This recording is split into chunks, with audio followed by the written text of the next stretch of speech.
जिंदगी देने वाले सुन, तेरी दुनिया से जी भर गया, मेरा जीना यहां मुश्किल हो गया। रात कटती नहीं, दिन गुजरता नहीं, जख्म ऐसा दिया जो भरता नहीं। आंख वीरान है, दिल परेशान है, गम का सामान है। जिंदगी देने वाले सुन, तेरी दुनिया से जी भर गया। अगर जी सचमुच भर गया है, अगर सच में ही दुनिया से जी भर गया है, तो उसका परिणाम उदासी नहीं है, उसका परिणाम निराशा भी नहीं है। उसका परिणाम तो एक अपूर्व उत्फुल्लता का जन्म है। जिसका जीवन से जी भर गया, अर्थ हुआ कि उसने जान लिया कि जीवन व्यर्थ है। अब कैसी निराशा? निराशा के लिए तो आशा चाहिए। इसे समझने की कोशिश करो। जब तक तुम्हारे जीवन में आशा है कि कुछ मिलेगा, जिंदगी से कुछ मिलेगा, तब तक जिंदगी तुम्हें निराश करेगी, क्योंकि मिलने वाला कुछ भी नहीं। जिस दिन तुम्हारी आशा छूट गई, उसी दिन निराशा भी छूट गई। लोग सोचते हैं जब आशा छूट जाएगी तो हम बिल्कुल निराश हो जाएंगे। आशा छूट गई फिर तो निराश होने का उपाय ही नहीं, क्योंकि आशा निराशा साथ ही विदा हो जाते हैं। आशा की छाया है निराशा। जितनी तुम आशा करोगे उतनी निराशा पलेगी, उतने ही तुम हारोगे। जीतना चाहा तो ही हार सकते हो। लाओ त्सु कहता है मुझे कोई हरा नहीं सकता, क्योंकि मैं जीतना चाहता ही नहीं। कैसे हराओगे उस आदमी को जो जीतना चाहता ही नहीं? लाओ त्सु कहता है मैं हारा ही हुआ हूं, मुझे तुम हराओगे कैसे? जिस आदमी को जीतने की आकांक्षा है वो हारेगा, और जितनी ज्यादा आकांक्षा उतना ज्यादा हारेगा। जो आदमी धनी होना चाहता है वो निर्धन रहेगा, और जितना ज्यादा धनी होना चाहता उतना निर्धन रहेगा, क्योंकि उसकी धन की अपेक्षा कभी भी भर नहीं सकती। जितना मिलेगा वो छोटा मालूम पड़ेगा, ओछा मालूम पड़ेगा। उसकी आकांक्षा का पात्र तो बड़ा है, उस पात्र में सभी जो मिलेगा खो जाएगा। इस सूत्र को ख्याल में लेना। तुम्हारी आशा निराशा की जन्मदात्री है। तुम्हारी आकांक्षा तुम्हारी विफलता का सूत्र आधार है। तुम्हारी मांग तुम्हारे जीवन का विषाद है। अगर सच में ही जीवन से जी भर गया, लगता नहीं। जिंदगी देने वाले सुन, तेरी दुनिया से जी भर गया, अभी भरा नहीं। थक गए होगे,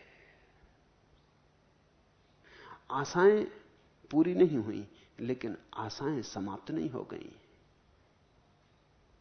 जिसको तुम जीवन से जी भर जाना कहते हो वो विषाद की अवस्था है। तुम जो चाहते थे वो नहीं हुआ, इसलिए ऊब गए हो। लेकिन अगर अभी परमात्मा कहे कि हो सकता है, तुम फिर दौड़ पड़ोगे। अगर कोई तुम्हें फिर से कह दे कि दौड़ जाओ, अभी मिल जाएगा, बस पास ही है, तुम फिर चल पड़ोगे। फिर आशा का दिया जलने लगेगा। ये तुम्हारी हार है, समझ नहीं। ये तुम्हारी पराजय है, लेकिन बोध नहीं। और पराजय को बोध मत समझ लेना। पराजित आदमी बैठ जाता थक के, लेकिन गहरे में तो अभी भी सोचता रहता है, मिल जाता, शायद कुछ और उपाय कर लेता, शायद कोई और ढंग होगा खोजने का, मैंने शायद गलत ढंग से खोजा, ठीक ना खोजा, या मैंने पूरी ताकत ना लगाई खोजने में। तुम कितनी ही ताकत लगाओ, संसार में हार सुनिश्चित है, संसार में जीत होती नहीं। मैंने सुना है एक महिला एक दुकान पर बच्चों के खिलौने खरीद रही। एक खिलौने को वो जमाने की कोशिश कर रही, जो टुकड़े टुकड़े में है और जमाया जाता है। तो उसने बहुत कोशिश की, उसके पति ने भी बहुत कोशिश की, लेकिन वो जमता ही नहीं। आखिर उसने दुकानदार से पूछा कि सुनो, 5 साल के बच्चे के लिए हम ये खिलौने खरीद रहे हैं, न मैं इसको जमा पाती हूं, न मेरे पति जमा पाते हैं। मेरे पति गणित के प्रोफेसर हैं, अब और कौन इसको जमा पाएगा? मेरा 5 साल का बच्चा इसको कैसे जमाएगा? उस दुकानदार ने कहा सुने, परेशान ना हो, ये खिलौना जमाने के लिए बनाया ही नहीं गया। ये तो बच्चे के लिए एक शिक्षण है कि दुनिया भी ऐसी ही है, कितनी जमाओ, जमती नहीं। ये तो बच्चा अभी से सीख ले जीवन का एक सत्य। इसको जमाने की कोशिश करेगा बच्चा, 1000 कोशिश करेगा, मगर ये जमाने के लिए बने नहीं गए, ये जम सकते ही नहीं। इसमें तुम चूकते ही जाओगे, इसमें हार निश्चित है। संसार एक प्रशिक्षण है, ये जमने को है नहीं। ये कभी जमा नहीं, ये सिकंदर से नहीं जमा, ये नेपोलियन से नहीं जमा, ये तुमसे भी जमने वाला नहीं, ये किसी से कभी नहीं जमा। अगर ये जम ही जाता तो बुद्ध और महावीर छोड़ के ना हट जाते, उन्होंने जमा लिया होता। बुद्ध महावीरों से नहीं जमा, तुमसे नहीं जमेगा, ये जमने को है ही नहीं। ये बनाया ही इस ढंग से गया है कि इसमें हार सुनिश्चित है, विषाद निश्चित है। ये जागने को बनाया गया है कि तुम देख देख के हार हार के जागो। एक दिन जिस दिन तुम जाग जाओगे, तुम्हें यह समझ आ जाएगी कि ये जमता ही नहीं। नहीं कि मेरे उपाय में कोई कमी, नहीं कि मैंने मेहनत कम की, नहीं कि मैं बुद्धिमान पूरा न था, नहीं कि मैं थोड़ा कम दौड़ा, अगर थोड़ा और दौड़ता तो पहुंच जाता। जिस दिन तुम समझोगे ये जमने को बना ही नहीं, उस दिन विषाद मिट जाएगा। उस दिन सब भीतर की पराजय, हार सब खो जाएगी। उस दिन तुम खिलखिला के हंसोगे, तुम कहोगे ये भी खूब मजाक रही। इस मजाक को जान के ही हिंदुओं ने जगत को लीला कहा, खूब खेल रहा।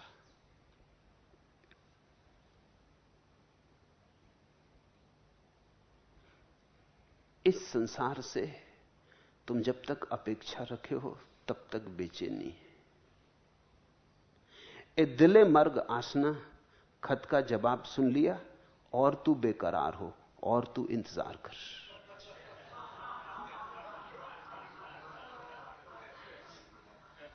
बैठे हैं, बड़ी प्रतीक्षा कर रहे हैं कि प्रेसी का पत्र आता होगा।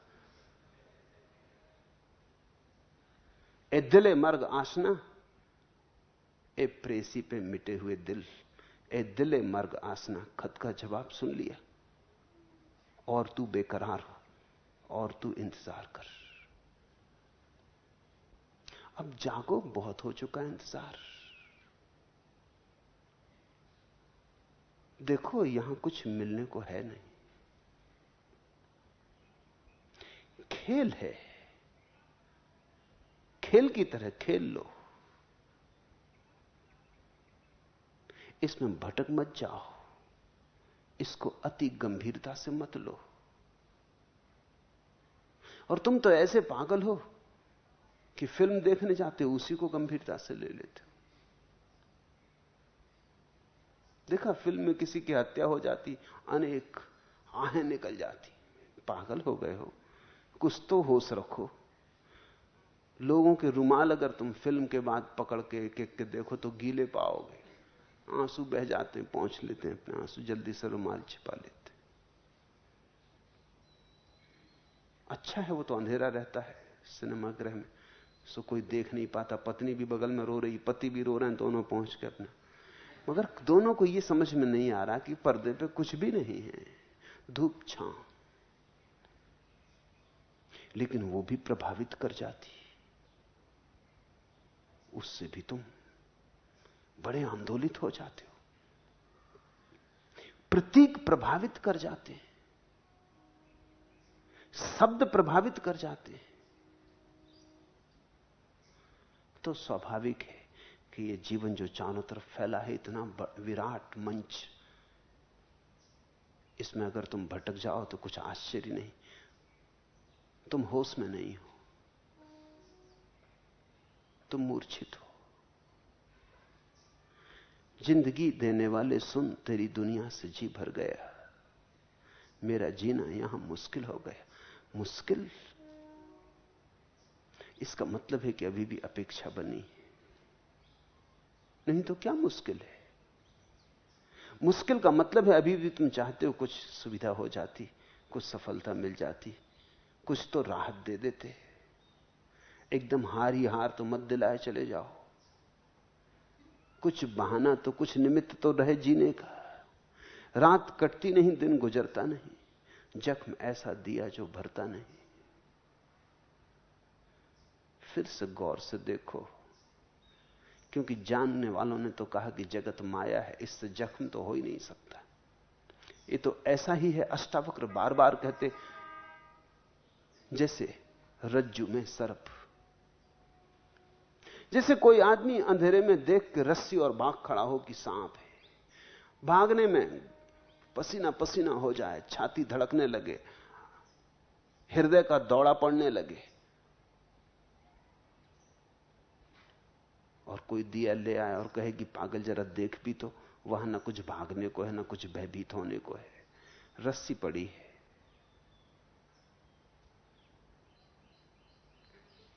मेरे गांव में एक कबीरपंथी साधु थे। वो ये रज्जु में सर्प का उदाहरण सदा देते। छोटा सा था तब से उन्हें सुनता था। जब भी उनको सुनने जाता तो ये उदाहरण तो रहते ही। ये बड़ा प्राचीन भारत का उदाहरण है। आखिर एक दफा मुझे सूझी कि ये आदमी इतना कहता है कि संसार तो रज्जु में सर्पवत, जरा इसकी परीक्षा भी कर ली जाए। तो रोज मेरे घर के सामने से रात को निकलते थे। उनका मकान मेरे घर के पीछे नाले को पार करके था। तो एक रस्सी में पतला धागा बांध के मैं अपने घर में बैठ गया। रस्सी को दूसरे तरफ सड़क के किनारे नाली में डाल दिया। जब वो निकले अपना डंडा इत्यादि लिए हुए, तो मैंने धीरे से वो धागा खींचना शुरू किया। मैं दूसरी तरफ बैठा हूं इसलिए और जब वो रस्सी उन्होंने देखी सरकती हुई, तो उन्होंने ऐसे भागे, ऐसी चीख पुकार मचा दी कि मैं एक खाट के पीछे छिपा था। उनकी चीख पुकार में खाट गिर गई, मैं पकड़ गया। बहुत डांट पड़ी कि ये बात ठीक नहीं है, एक बूढ़े आदमी के साथ ऐसा मजाक करना। पर मैंने कहा ये मजाक उन्हीं ने सुझाया है। मैं थक गया सुनते सुनते। रज्जु में सर्पवत, रज्जु में सर्पवत। तो मैंने सोचा कि कम से कम ये तो ना घबराएंगे, ये तो पहचान लेंगे कि रस्सी है। ये भी चूक गए तो औरों का क्या कहना। ये संसार प्रतीत होता, भासमान होता, और भासमान ऐसा होता कि लगता है सच है, लेकिन तुम एक दिन नहीं थे और एक दिन फिर नहीं हो जाओगे। ये जो बीच का थोड़ी देर का खेल है, ये एक दिन सपने जैसा विलीन हो जाएगा।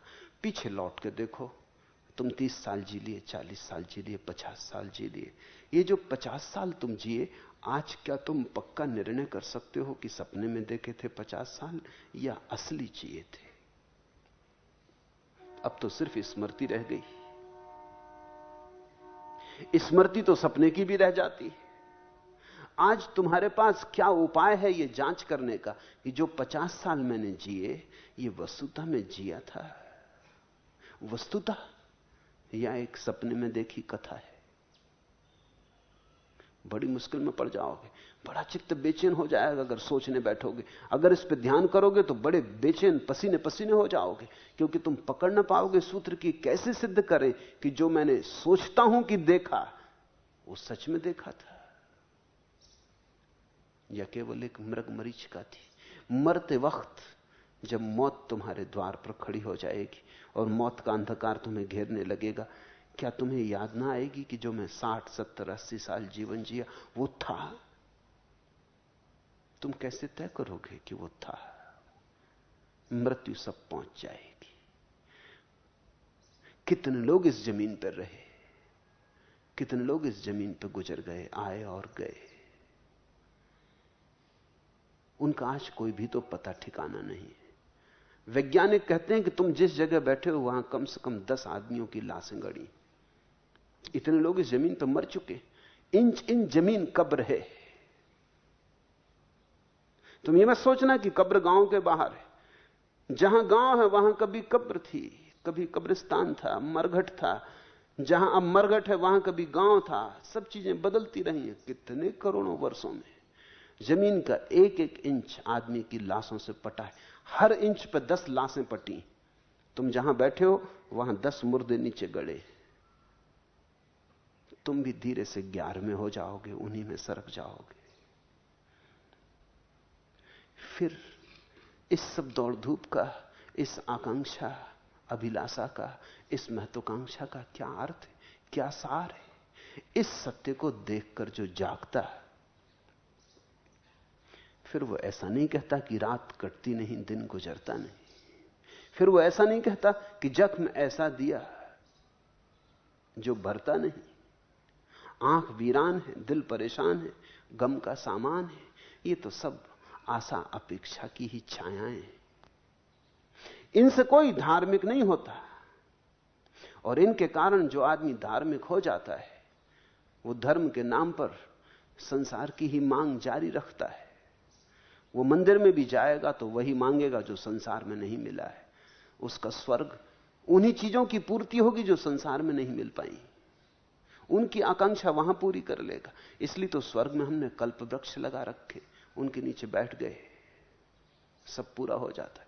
मैंने सुना एक आदमी भूले भटके कल्प वृक्ष के नीचे पहुंच गया। उसे पता नहीं था कि कल्प वृक्ष है। वो उसके नीचे बैठा, बड़ा थका था। उसने कहा, बड़ा थका मांदा हूं, ऐसे में कहीं कोई भोजन दे देता, मगर कहीं कोई दिखाई पड़ता ही नहीं। ऐसा उसका सोच नहीं था कि अचानक भोजन के थाल प्रकट हुए। वो इतना भूखा था कि उसने ध्यान भी न दिया कि कहां से आ रहे हैं, क्या हो रहा है। भूखा आदमी मर रहा था, उसने भोजन कर लिया। भोजन करके उसने सोचा, बड़ी अजीब बात है, मगर दुनिया है, यहां सब होता है, हर चीज होती। इस वक्त तो चिंता करने का समय भी नहीं, पेट खूब भर गया, उसने डट के खा लिया है। जरूरत से ज्यादा खा लिया तो नींद आ रही, वो सोचने लगा कि बिस्तर होता है तो मजे से सो जाते हो।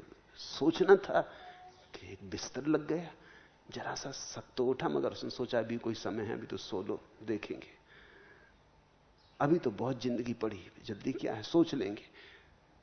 सो भी गया। जब उठा सो के, अब जरा निश्चिंत था। अब उसने देखा चारों तरफ ही कि मामला हो क्या रहा है। यहां कोई भूत प्रेत तो नहीं। भूत प्रेत खड़े हो गए, क्योंकि वो तो कल्प वृक्ष था। उसने कहा मारे गए, वो मारे गए, कि भूत प्रेत झपटे उन पे, वो मारे गए। कल्प वृक्ष की कल्पना कर रखी है स्वर्ग में। जो जो यहां नहीं है वहां सिर्फ कामना से मिलेगा। तुमने देखा आदमी की कामना कैसी। यहां तो श्रम करना पड़ता है, कामना से ही नहीं मिलता। श्रम करो तब भी जरूरी नहीं कि मिले। कहां मिलता, श्रम करके भी कहां मिलता। तो इससे ठीक विपरीत अवस्था स्वर्ग में। वहां तुमने सोचा नहीं कि मिला नहीं, तत्क्षण उसी क्षण समय का जरा भी अंतराल नहीं होता। लेकिन ध्यान रखना, तुम वहां भी सुखी ना हो सकोगे। देखा इस आदमी की क्या हालत हुई। जहां सब मिल जाएगा वहां भी तुम सुखी ना हो सकोगे, क्योंकि सुखी तुम तब तक हो ही नहीं सकते जब तक तुम सुख में भरोसा करते हो। सुख से जागो। सुख से जागते से ही दुख विसर्जित हो जाता है। बुद्ध के पास एक आदमी आया, उनका भिक्षु था, उनका सन्यासी था। उसने बहुत दिन ध्यान किया, बहुत शांत भी हो गया। एक दिन ध्यान करते करते उसे ख्याल आया कि बुद्ध ने असली बातों के तो जवाब ही नहीं दिए। वो आया उनके पास भागा हुआ। उसने कहा कि सुनिए, ना तो आपने कभी बताया कि ईश्वर है या नहीं, ना आपने कभी यह बताया कि स्वर्ग है या नहीं, ना आपने कभी यह बताया कि आत्मा मर के कहां जाती, पुनर्जन्म होता कि नहीं। इन बातों के उत्तर दें। बुद्ध ने कहा सुनो, अगर मैं इन बातों के उत्तर दूं तो तुम्हारे तक उत्तर पहुंचने के पहले मैं मर जाऊंगा और तुम्हारे समझने के पहले तुम मर जाओगे। इन बातों के उत्तर व्यर्थ हैं। ये तो ऐसे हैं जैसे किसी आदमी को तीर लग गया हो और वो मरने के करीब पड़ा हो और मैं उससे कहूं कि ला मैं तेरा तीर खींच लूं, और वो कहे रुको पहले मेरी बातों के उत्तर दो, ये तीर किस दिशा से आया, ये किसने चलाया। चलाने वाला मित्र था कि दुश्मन था, भूल से लगा कि जान के मारा गया, तीर जहर बुझा है या साधारण है? पहले इन बातों के उत्तर दो। तो मैं उस आदमी को कहूंगा फिर तू मरेगा, मुझे पहले तीर खींच लेने दे, फिर तू फिक्र करना इन प्रश्नों की, अभी तो बच्चा। तो बुद्ध ने उस भिक्षु को कहा कि मैंने तुम्हें बताया कि जीवन में दुख है, और मैंने तुम्हें बताया कि जीवन के दुख से मुक्त होने का मार्ग है। मेरी देशना पूरी हो गई, इससे ज्यादा मुझे तुम्हें कुछ नहीं बताना। तुम्हारा दुख मिट जाए फिर तुम जानो, खोज लेना। ये बड़ी सोचने जैसी बात है। बुद्ध ने ऐसा क्यों कहा? क्या बुद्ध ईश्वर के संबंध में उत्तर नहीं देना चाहते थे? बुद्ध जानते हैं कि तुम ईश्वर को भी दुख के कारण ही खोज रहे हो। जिस दिन दुख मिट जाएगा तुम ईश्वर इत्यादि की बकवास बंद कर दोगे। ईश्वर भी तुम्हारी दुख की ही आकांक्षा है कि किसी तरह दुख मिट जाए। संसार में नहीं मिटा तो स्वर्ग में मिट जाए। यहां तो मांग मांग के हार गए, यहां तो न्याय मिलता नहीं। परमात्मा के घर तो मिलेगा। लोग कहते हैं वहां देर है, अंधेर नहीं। कहते चाहे देर कितनी हो जाए, जन्म के बाद मिले, जन्मों के बाद मिले, मरने के बाद, लेकिन न्याय तो मिलेगा। अंधेर नहीं है। लेकिन तुम्हारी आकांक्षाएं अपनी जगह खड़ी। तुम कहते हैं कभी तो भरी जाएंगी, देर है, अंधेर नहीं। बुद्ध ने कहा मैंने दो ही बातें सिखाई, दुख है इसके प्रति जागो, और दुख से पार होने का उपाय साक्षी हो जाओ। बस इससे ज्यादा मुझे कुछ कहना नहीं, मेरी देशना पूरी हो गई। तुम ये दो काम कर लो, बाकी तुम खोज लेना। और बुद्ध ने बिल्कुल ठीक कहा, जिस आदमी का दुख मिट गया वो बिल्कुल चिंता नहीं करता कि स्वर्ग है या नहीं। स्वर्ग तो हो ही गया जिस आदमी का दुख मिट गया। और जिस आदमी का दुख मिट गया वो नहीं पूछता कि ईश्वर है या नहीं। जिस आदमी का दुख मिट गया वो स्वयं ईश्वर हो गया। अब और बचा क्या?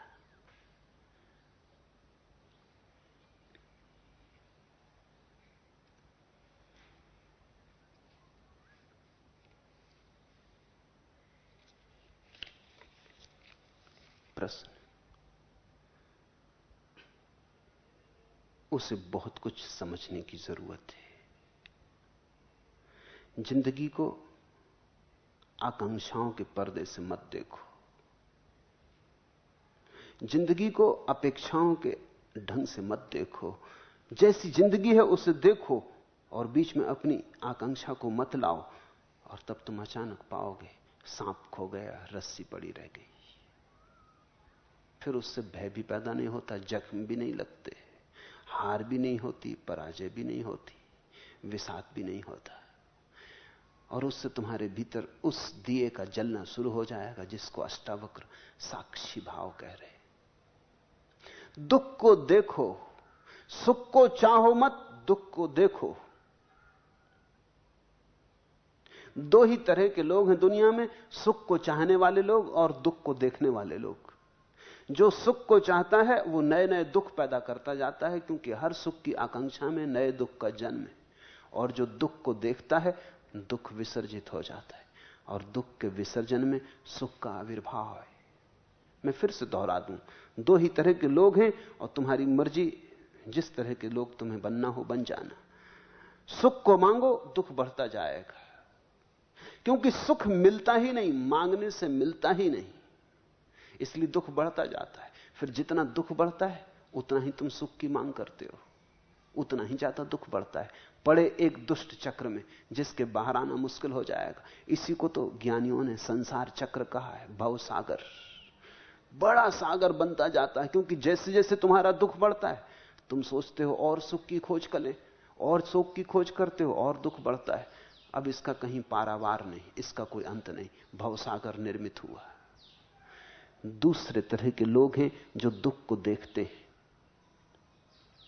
दुख है, ठीक है, इससे विपरीत की आकांक्षा करने से क्या सार है? इसे देख लें, ये कहां है, क्या है, कैसा है।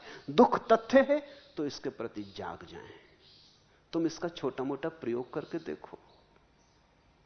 जब भी तुम उदास हो, दुखी हो, बैठ जाओ शांत अपने कमरे में, रहो दुखी। वस्तुतः जितने दुखी हो सको उतने दुखी हो जाओ, अतिशयोक्ति करो। तिब्बत में एक प्रयोग है अतिशयोक्ति, ध्यान का गहरा प्रयोग है। वो कहते हैं जिस चीज से तुम्हें छुटकारा पाना हो उसकी अतिशयोक्ति करो ताकि वो पूरे रूप में प्रकट हो जाए, ऐसा मंद मंद ना हो। तुम दुखी हो रहे हो, बंद कर लो द्वार दरवाजे, बैठ जाओ बीच कमरे के और हो जाओ दुखी जितने होना है।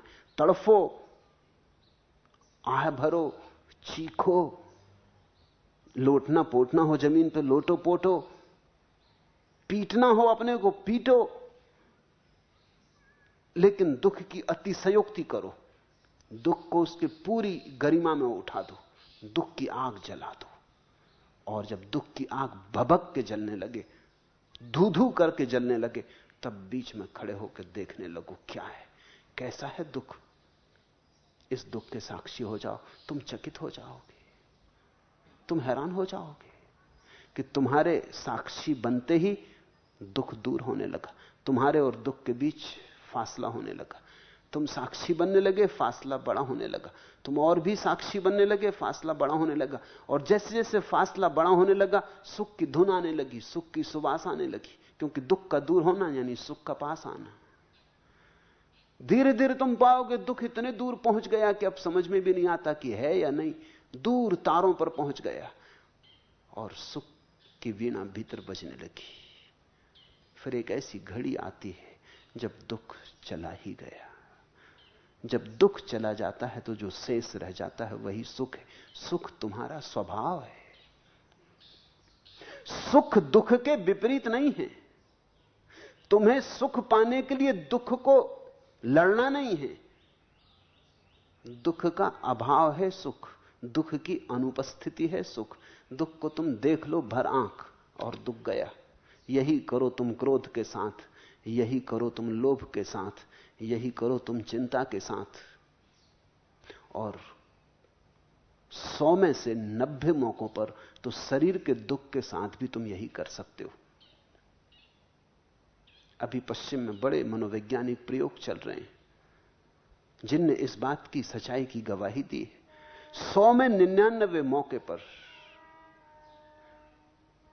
सिर दर्द केवल साक्षी भाव से देखने से चला जाता है। 99 मौके पर एक ही मौका है जबकि शायद ना जाए, क्योंकि उसका कारण शारीरिक हो, अन्यथा उसके कारण मानसिक होते हैं।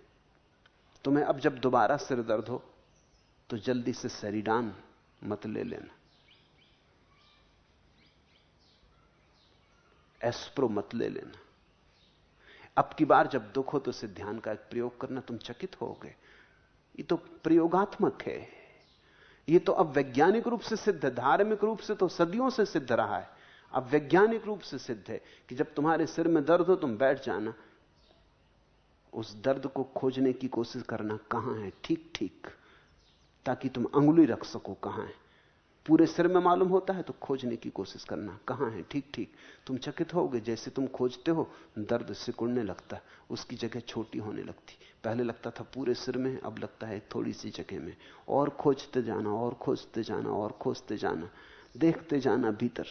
और जरा भी चेष्टा नहीं करना कि दुख ना हो, दर्द ना हो। है तो है, स्वीकार कर लेना।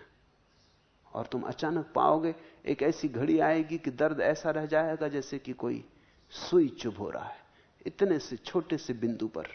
और तब तुम हैरान होगे कि कभी कभी दर्द खो जाएगा, कभी कभी लौट आएगा, कभी कभी फिर खो जाएगा, कभी कभी फिर लौट आएगा। और तब तुम्हें एक बात साफ हो जाएगी कि जब भी तुम्हारा साक्षी भाव सधेगा दर्द खो जाएगा, और जब भी साक्षी भाव से तुम विचलित हो जाओगे दर्द वापस लौट आएगा। और अगर साक्षी भाव ठीक सध गया तो दर्द बिल्कुल चला जाएगा। इसे तुम जरा प्रयोग करके देखो। मानसिक दुख तो निश्चित रूप से चले जाते हैं, शायद शारीरिक दुख ना जाए। किसी ने अगर सिर में पत्थर मार दिया हो तो उसके लिए मैं नहीं कह रहा हूं, इसलिए 100 में 1 मौका छोड़ा है कि तुमने अपना सिर दीवार से टकरा लिया हो फिर दर्द हो रहा हो, तो वो दर्द शारीरिक है, उसका मन से कुछ लेना देना नहीं। लेकिन अगर किसी ने सिर में पत्थर भी मार दिया हो तो भी अगर तुम साक्षी भाव से देखोगे तो दर्द मिटेगा तो नहीं, लेकिन एक बात साफ हो जाएगी कि तुम दर्द नहीं हो, तुम दर्द से भिन्न हो। दर्द रहेगा। अगर मानसिक दर्द है तो मिट जाएगा, अगर शारीरिक दर्द है तो दर्द रहेगा, लेकिन दोनों हालत में तुम दर्द के पार हो जाओगे। मानसिक होगा तो दर्द गया, अगर शारीरिक हुआ तो दर्द रहा, लेकिन अब मुझे दर्द हो रहा है ऐसी प्रतीति नहीं होगी। दर्द हो रहा है जैसे किसी और के सिर में दर्द हो रहा है, जैसे किसी और के पैर में दर्द हो रहा है, जैसे किसी और को चोट लगी, बड़े दूर हो जाएगा। तुम खड़े देख रहे हो, तुम दृष्टा साक्षी मात्र।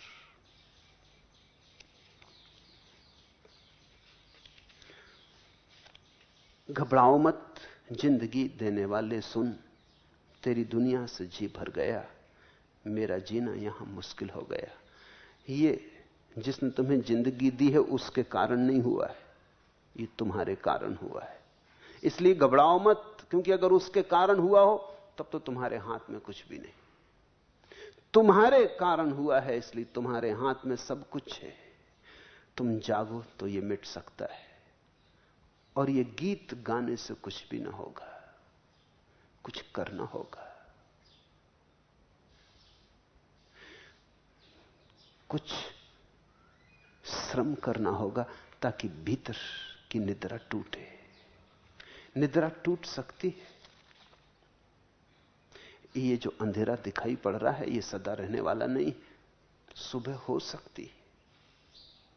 यह एक सब की तड़फ है, शहर तो होने दो, बहिश्त सर पे लिए रोजगार गुजरेगा, फिजा के दिल से पर अफसा है आरजुए गुबार, जरूर इधर से कोई सहसवार गुजरेगा। नसीम जागो कमर को बांधो, उठाओ बिस्तर की रात कम है। रात तो गुजर ही जाएगी, तैयारी करो। नसीम जागो कमर को बांधो, उठाओ बिस्तर की रात कम है। साक्षी भाव बिस्तर का बांध लेना है कि अब तो सुबह होने के करीब है, और तुमने जिस दिन बांधा बिस्तर उसी दिन सुबह करीब आ जाती है। ये सुबह कुछ ऐसी है कि तुम्हारे बिस्तर बांधने पर निर्भर है। इधर तुमने बांधा, इधर तुमने तैयारी की, तुम जाग के खड़े हो गए, सुबह हो गई। सुबह अर्थात तुम्हारा जाग जाना, रात अर्थात तुम्हारा सोया रहना। रो रो के दर्द की बातें कर लेने से कुछ हल ना होगा। ये तो तुम करते ही रहे हो, ये रोना तो काफी हो चुका है। ये तो जन्मों जन्मों से तुम रो रहे हो और कह रहे हो कि कोई कर दे, दुनिया को बनाने वाला हो या ना हो। तुम किससे प्रार्थना कर रहे हो उसका तुम्हें कुछ पता भी नहीं है। हो ना हो बहरा हो और तुम्हें दुख देने में मजा लेता हो और तुम्हारा दुख उसे दुख जैसा दिखाई ना पड़ता हो। तुम किससे प्रार्थना कर रहे हो और वो है भी इसका कुछ पक्का नहीं। आदमी ने अपने भय में भगवान खड़े किए और अपने दुख में मूर्तियां गढ़ ली, और अपनी पीड़ा में किसी का सहारा खोजने के लिए आकाश में आकार निर्मित कर लिए। इनसे कुछ भी ना होगा।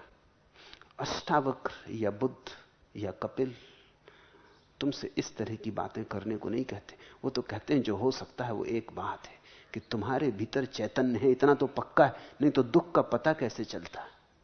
दुख का जिसे पता चल रहा है उस चैतन्य को और निखारो, साफ सुथरा करो, कूड़े करकट से अलग करो, उसको प्रज्वलित जलाओ कि वो एक मसाल बन जाए।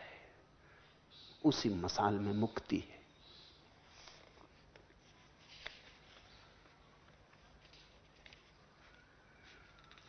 आखिरी